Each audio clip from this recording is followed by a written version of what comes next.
کہ پھر لوگ گناہی تصور نہیں کرتے۔ اس وجہ سے کہا گیا کہ امر بالمعروف یعنی نیکی کی دعوت کو عام کرنا اور گناہ اور برائی کو روکنا آن دا اسپاٹ، یعنی جس وقت گناہ ہوا اسی وقت اسے منع کرنا، یہ ہر شخص کی اخلاقی اور دینی ذمہ داری ہے۔ ورنہ ایسا ہوگا کہ وہ ایک بار آپ کے سامنے سے گزر جائے گا، وہ کہے گا کہ جناب انہوں نے منع نہیں کیا، تو یہ بات ہو سکتا ہے کہ ان کے نزدیک بھی بہت ہی ہلکی بات ہو، پھر وہ دوسری بار آئے گا، تیسری بار، پھر وہ گناہ کرنے میں جری ہو جائے گا۔ اسی لیے اولیاء امت اور بالخصوص رسول اللہ صلی اللہ علیہ وسلم کا طریقہ تھا کہ جب بھی کسی کو خلاف شرع کام کرتے ہوئے دیکھتے فوراً ٹوک دیتے تھے، اور وہ اپنا قبلہ درست کر لیتے، اپنی اصلاح کر لیتے تھے۔ تو یہ ہماری بھی ذمہ داری ہے کہ ہمارے درمیان اگر کوئی شخص خلاف شرع کام کرتا ہوا نظر آئے تو جہاں تک ممکن ہو سکے ہم اسے روکیں۔ کیا ہوگا؟ وہ ناراضگی کا اظہار کرے گا۔ تو یہ تو اولیاء امت کرتے چلے آئے۔ جب آپ نیکی کی دعوت کرتے یا گناہوں سے منع کرتے تو کیا ہر شخص ایک ہی مزاج کا ہوتا ہے کہ وہ سر جھکا لے؟ بہت سے لوگ تو ایسے ہوتے۔ کیا آپ نے پتھر نہیں کھائے رسول اللہ صلی اللہ علیہ وسلم نے دین کی خاطر؟ کیا آپ کو ستایا نہیں گیا؟ کیا آپ کو تنگ نہیں کیا گیا؟ کیا آپ نے سختیوں کا سامنا نہیں کیا؟ اگر آپ نے کسی کو کسی برے کام سے روکا اور رد عمل میں اس نے ناراضگی کا اظہار کیا تو یہ سوچ کر خاموش ہو جائیں کہ یہ نیکی کی دعوت کے بدلے میں برائی دینا یہ برے لوگوں کا طریقہ، اور اس برائی پر صبر کرنا یہ انبیاء کا طریقہ، نیک لوگوں کا طریقہ ہے۔ تو اس میں بھی ثواب ملے گا۔ تو دو باتیں ہو گئی۔ تیسری اور آخری بات یہ ہے کہ ہم جس زمانے میں رہتے اس زمانے میں ہر چیز میں بے اعتدالی ہے، اس لیے کہ آج کا انسان بے اعتدال ہی ہو گیا ہے، بے ضابطگی ہر چیز میں ہے، جس کو ہم کہتے ہیں کہ آج کا انسان بے ڈھنگا ہو گیا ہے۔ نہ اسے دنیاوی معاملات کے لیے کوئی ڈھنگ ہے اور نہ ہی دینی عبادات میں کوئی ڈھنگ ہے۔ بس بندہ بس کرتا چلا آ رہا ہے، جسے کہتے ہیں بھیڑ چال، بس اسی کے پیچھے لگا ہوا ہے۔ اس زمانے میں دیکھا کہ جناب کسی نے ایک انگوٹھی پہنی تو بندے نے بھی ایک انگوٹھی چڑھا لی، کسی نے دیکھا کہ کسی کی انگلی میں 2-4 انگوٹھی اچھی لگی تو اس نے بھی 2-4 انگوٹھیاں چڑھا لیے۔ تو بس یہ دیکھا دیکھی کام ہوتا ہے۔ اور اس زمانے میں چونکہ یہ تو بڑے پیر صاحب کا مہینہ ہے نا، تو جہاں بڑے پیر صاحب کا مہینہ آتا ہے تو چھوٹے چھوٹے پیر صاحب بھی نکل آتے ہیں۔ تو ہمارے زمانے میں پیر صاحب ہونے کی سب سے بڑی نشانی تو یہ ہے کہ 2-4 موٹی موٹی انگوٹھی ان کی انگلی میں ہو، اور جتنی زیادہ انگوٹھی ہوگی اتنے بڑے پیر صاحب ہوں گے، اور جتنی زیادہ انگوٹھی ہوگی ان کا بس چلے تو پاؤں کی انگلیوں میں بھی انگوٹھیاں چڑھا لیں۔ تو اس زمانے میں ہم جو رہتے ہیں نا، اس زمانے میں تو بے اعتدالی ہے۔ تو یہ اچھی طرح یاد رکھیے کہ دین اعتدال کا نام ہے، بے اعتدالی نہیں ہے۔ انگوٹھی پہننے کا شوق ہے تو رسول کریم رؤوف الرحیم صلی اللہ علیہ وسلم نے لوہے کی انگوٹھی سے بھی منع کیا، سونے کی انگوٹھی سے بھی منع کیا، پیتل تانبے کی انگوٹھی سے بھی منع کیا۔ چاندی کی انگوٹھی پہن سکتے ہیں، وہ بھی 4.5 ماشے سے کم ہو، ایک شرط، اور اس میں دوسری شرط یہ ہے اس ایک انگوٹھی میں 1 نگ ہونا چاہیے۔ نگ بھی پتھر کا ہو، سونے چاندی کا نہ ہو، پتھر کا ہونا چاہیے، 1 نگینہ ہونا چاہیے، اور 1 ہی نگ ہونا چاہیے، 2-3 نگ نہیں ہونی چاہیے۔ یہ بھی غیر شرعی ہو جائے گا اور یہ بھی گناہ کا سبب بنے گا۔ چاندی کی انگوٹھی ہو اور اس میں 1 نگینہ لگا ہو، اب وہ نگ کون سا ہونا چاہیے؟ تو بہتر یہ ہوتا ہے کہ عقیق ہو۔ اس کی فضیلت آئی ہے، اگلی نشست میں انشاءاللہ اس پر ہم گفتگو کریں گے، چند ایک احادیث بھی اس پر ہم ریکارڈ کروا دیں گے تاکہ بعد کے لوگوں کے لیے اس میں آسانیاں ہو جائیں۔ تو 1 انگوٹھی ہو اور وہ 4.5 ماشے سے کم ہو اور اس میں 1 نگ لگا ہو، یہ ہے شرعی انگوٹھی، اور یہ بھی سنت نہیں ہے، یہ مستحب ہے۔ رسول اللہ صلی اللہ علیہ وسلم نے جو انگوٹھی استعمال کی ہے نا، تو وہ بطور مہر استعمال کی ہے۔ تو اگر کوئی بطور مہر انگوٹھی استعمال کرے تو وہ سنت ہے۔ اور فرمایا اس زمانے میں مفتی، قاضی یا جو ریاستی ادارے ہوتے ہیں وہ اگر انگوٹھی کو بطور مہر استعمال کریں تو وہ سنت ہے، ورنہ دوسروں کے لیے انگوٹھی استعمال کرنا سنت نہیں ہے بلکہ مستحب ہے، یعنی ایک جائز کام ہے۔ تو بہرحال جائز کام بھی بہتر ہے، اگر کوئی کر لے اس طرح سے زینت اختیار کرنا تو یہ کر سکتا ہے، بڑے بڑے علماء پہنتے ہیں، لیکن اس میں 3 شرائط ہیں۔ ایک شرط یہ ہے کہ 4.5 ماشے سے کم ہو، دوسری شرط یہ ہے کہ یہ چاندی کی ہو، تیسری شرط یہ ہے کہ اس میں نگینہ لگا ہو، اور چوتھی شرط یہ ہے کہ یہ بیچ والی انگلی کے بعد والی انگلی میں ہو۔ مرد کے لیے یہ بھی نہیں ہے کہ اب تو ہم نے دیکھا ہے کہ جس انگلی میں کوئی انگوٹھی سما گئی اس نے اسی انگلی میں وہ انگوٹھی چڑھا لی، تو ایسا بھی نہیں ہے۔ عورت ہاتھ کے 10 انگلیوں میں انگوٹھی پہن سکتی ہے سونے اور چاندی کی، اور مرد ہاتھ کے تمام انگلیوں میں انگوٹھی نہیں پہن سکتا ہے۔ ہاں، سیدھے اور الٹے ہاتھ کی جو انگلیاں ہیں ان میں انگوٹھی پہننا یہ رسول اللہ سے ثابت ہے۔ کبھی آپ نے سیدھے ہاتھ میں بھی انگوٹھی پہنی ہے، کبھی آپ نے الٹے ہاتھ کی انگلی میں بھی انگوٹھی پہنی ہے۔ مرد کے لیے یہ 2 انگلیاں ہیں، چھوٹی انگلی اور اس کے بعد والی انگلی، یہ انگوٹھی پہننے کے لیے ہے۔ چھوٹی انگلی اور اس کے بعد والی انگلی یہ انگوٹھی کے لیے ہے، اور اس کے علاوہ بیچ کی انگلی، شہادت کی انگلی اور انگوٹھا، اس سے رسول اللہ صلی اللہ علیہ وسلم نے منع فرمایا کہ کوئی مرد ان انگلیوں میں انگوٹھی پہنے، چنانچہ یہ حدیث ہے ہمارے سامنے۔ حضرت مولا علی رضی اللہ عنہ اس کے راوی ہیں، امام مسلم نے اس حدیث کو نقل کیا۔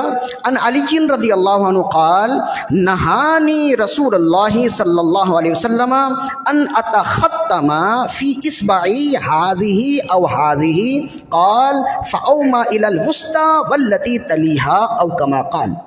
حضرت مولا علی فرماتے ہیں رسول اللہ صلی اللہ علیہ وسلم نے ہمیں منع فرمایا کہ ہم انگوٹھی پہنے تو سوائے ان انگلیوں کے کسی دوسری انگلی میں انگوٹھی نہ پہنے، اور فرمایا کہ وہ یہ جو انگلی، ایک چھوٹی انگلی ہے چنگلی جس کو کہتے ہیں چھوٹی انگلی، اور اس کے بعد والی انگلی، یہ 2 انگلیاں ہیں، دونوں سیدھے اور الٹے ہاتھ، دونوں ہاتھ میں سے کسی بھی ہاتھ کی ان 2 انگلیوں میں انگوٹھی مرد پہن سکتا ہے۔ اور فرمایا کہ رسول اللہ نے ہمیں منع کیا کہ ہم اس کے علاوہ دوسری انگلیوں میں انگوٹھی پہنے۔ بیچ کی انگلی میں مرد انگوٹھی نہیں پہن سکتا، شہادت کی انگلی میں نہیں پہنے گا، انگوٹھے میں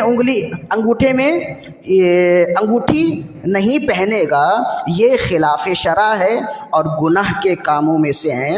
لہذا کوئی بھی کام کیجئے اس کو اعتدال کے ساتھ کیجئے اور اسے ایک لحاظ سے کیجئے، شرعی نقطۂ نظر پہ رکھ کر کیجئے، پھر اس میں برکتیں بھی ملیں گی۔ ایسا نہیں ہے مسلمان کہ اسے جو پسند آ جائے وہ وہی کام کر لے، ایسا نہیں ہے۔ مسلمان اپنی پسند کو خدا اور رسول کے پسند پر قربان کرتا ہے۔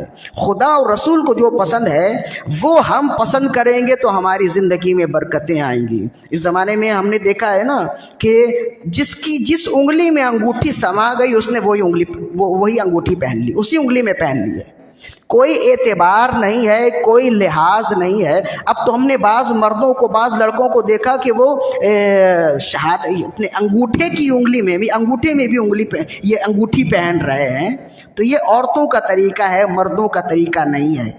عورتوں کا طریقہ ہے، یہ مردوں کا طریقہ نہیں ہے۔ مردوں کا طریقہ وہی ہے جو مولا علی رضی اللہ عنہ بیان کیا کہ چھوٹی انگلی میں انگوٹھی پہن سکتے ہیں اور اس کے بعد والی انگلی میں انگوٹھی پہن سکتے ہیں۔ وہ حدیث میں نے آپ کو سامنے بیان کر دی ہے، اور اس کو مفتی احمد یار خان نعیمی رحمہ اللہ نے بھی بیان کیا ہے۔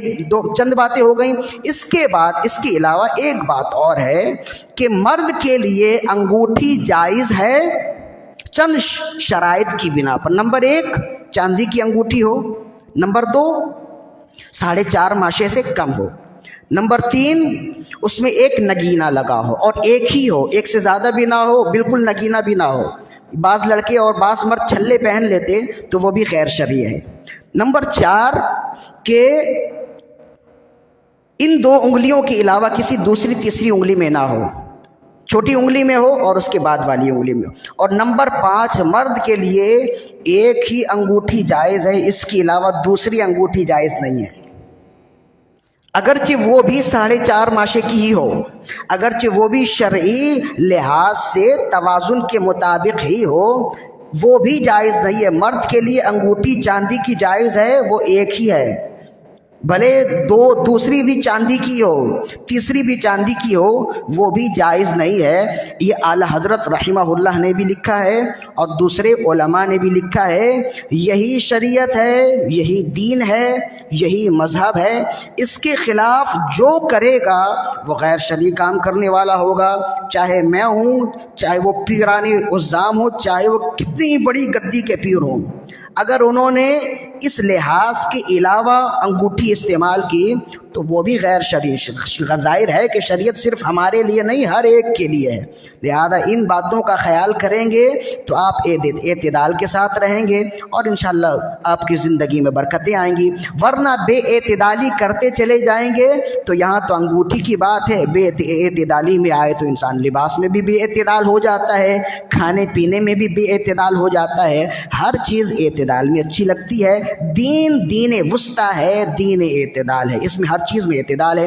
اللہ تعالیٰ سے دعا ہے کہ خالق کائنات ہماری آج کی حاضری اپنی بارگاہ میں قبول و مقبول فرمائے۔ وما علینا الا البلاغ المبین۔ الحمدللہ رب العالمین۔ اچھا جی، وہ صلاۃ و سلام پڑھنے کے لیے بھی کہا تھا نا، چند اشعار صلاۃ و سلام کے پڑھ لیں۔ ہمارے ایک عزیز نے مٹھائی کا بھی انتظام کیا ہے، انہوں نے کہا کہ صلاۃ و سلام پڑھ کر دعا کر لیں، تو چند اشعار صلاۃ و سلام کہاں یہ بند کر دیں۔ مصطفیٰ جان رحمت پہ لاکھوں سلام، شمع بز میں ہدایت پہ جس سہانی گھڑی چمکا طیبہ کا چاند، جس سہانی گھڑی چمکا طیبہ کا چاند، اس دل افروز ساعت پہ غوث اعظم امام التقی والنقی، غوث اعظم امام التقی والنقی، جلوائے شان قدرت پہ لاکھوں سلام، مصطفیٰ جان رحمت پہ لاکھوں سلام، شمع بس میں ہدایت پہ الصلاۃ والسلام علیک یا رسول اللہ وعلی آلک واصحابک یا حبیب اللہ۔ الحمدللہ رب العالمین والصلاۃ والسلام علی سید الانبیاء والمرسلین۔ یا ارحم الراحمین ہماری آج کی حاضری اپنی بارگاہ میں قبول و مقبول فرما۔ یا ارحم الراحمین جو بھی کچھ کہا گیا، سنا گیا، کہنے میں، سننے میں، پڑھنے پڑھانے، سننے سنانے، سمجھنے سمجھانے میں جو غلطیاں کوتاہیاں سرزد ہو گئی ہوں، پیارے آقا صلی اللہ علیہ وسلم کے صدقے طفیل درگزر فرما۔ یا اللہ ان تمام اعمال حسنہ کا ثواب رسول کریم رؤوف الرحیم علیہ افضل الصلاۃ والتسلیم کے بارگاہ میں پیش کرتے ہیں، مولا قبول و مقبول فرما۔ تمام نبی کریم صلی اللہ علیہ وسلم کے صدقے طفیل تمام انبیاء کرام، اصحابہ کرام، اولیاء کرام، صالحین تمام کی روحوں کو اس کا ایصال ثواب کرتے، مولا قبول و مقبول فرما۔ بالخصوص غوث اعظم دستگیر رضی اللہ تعالی عنہ کی نظر کرتے، مولا قبول و مقبول فرما۔ بالخصوص حضرت علامہ و مولانا قبلہ شیخ الحدیث والتفسیر امیر المجاہدین فنافی خاتم النبیین علامہ خادم حسین رضوی صاحب رحمہ اللہ کی بارگاہ میں پیش کرتے، مولا قبول و مقبول فرما۔ یا اللہ ان تمام اعمال کے صدقے و طفیل ان کے درجات میں بلندی عطا فرما۔ یا اللہ ان کا فیضان قیامت تک ہم تمام کے دلوں میں، ہم تمام کے قلوب پر وارد فرما۔ یا اللہ ہمارے شکیل بھائی پریشانیوں میں ہیں، یا اللہ ان کی اہلیہ بیماریوں میں ہیں، یا اللہ ان کی بیماری دور فرما۔ یا اللہ صحت و عافیت عطا فرما، روحانی جسمانی تمام بیماریوں سے انہیں نجات عطا فرما، فرحت و انبساط عطا فرما۔ یا اللہ تمام سختیاں دور فرما، راحتیں عطا فرما، ہمارے شکیل بھائی کے کاروبار میں خیر و برکتیں عطا فرما، بے اولادی دور فرما، صاحب اولاد فرما، ہم تمام کی دعائیں اپنی بارگاہ میں مستجاب فرما۔ ببرکت ان اللہ وملائکتہ یصلون علی النبی یا ایھا الذین آمنوا صلوا علیہ وسلموا تسلیما۔ اللہم صل علی سیدنا و مولانا محمد معدن الجود والکرم وعلی آلہ واصحابہ وبارک وسلم، وصلی اللہ تعالی علی خیر خلقہ محمد وآلہ واصحابہ اجمعین برحمتک یا ارحم الراحمین بحق لا الہ الا اللہ محمد رسول۔